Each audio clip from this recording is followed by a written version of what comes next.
Fixation de la symphyse pubienne et instabilité transpelvienne.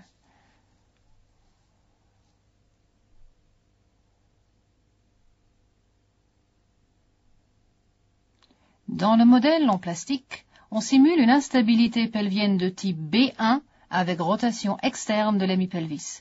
Le modèle comprend une interruption de la symphyse pubienne et une rupture ligamentaire sacro-iliaque antérieure. Les ligaments sacro-iliaques postérieurs sont quant à eux intacts. On marque au crayon rouge l'insertion du grand droit. Après ce type de lésion, une partie du muscle est généralement déchirée. Il faut alors éviter toute dissection supplémentaire pour empêcher l'apparition d'hernie abdominale. On réduit la fracture à l'aide de daviers réducteurs à pointe qui sont placés à l'intérieur ou autour du trou obturateur. On utilise une plaque DC 4,5 à 4 trous pour la stabilisation. Il est plutôt rare d'employer une plaque de 3,5.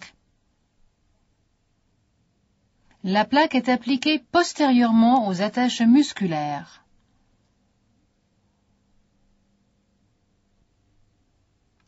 Pour un positionnement optimal des vis, la plaque doit être adaptée aux contours osseux du modèle.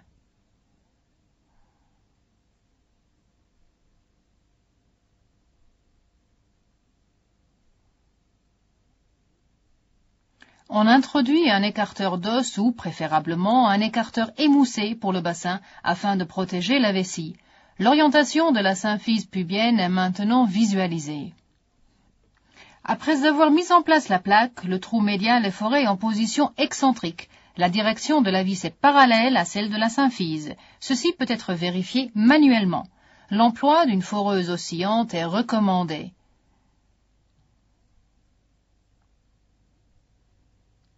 Une vis d'une longueur de 60 mm ou plus est souvent nécessaire.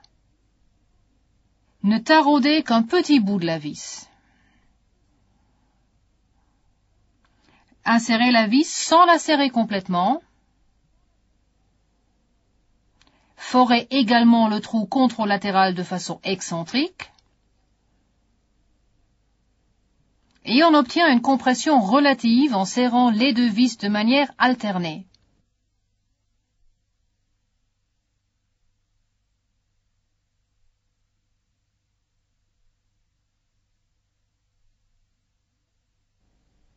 La direction des vis latérales est légèrement convergente.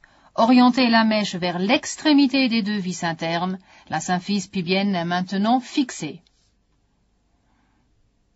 Le modèle anatomique montre les positions relatives des vis ainsi qu'un contact parfait des extrémités osseuses. Sans élargir davantage la voie d'abord, une instabilité transpubienne peut être fixée à l'aide d'une vis de rappel transpubienne.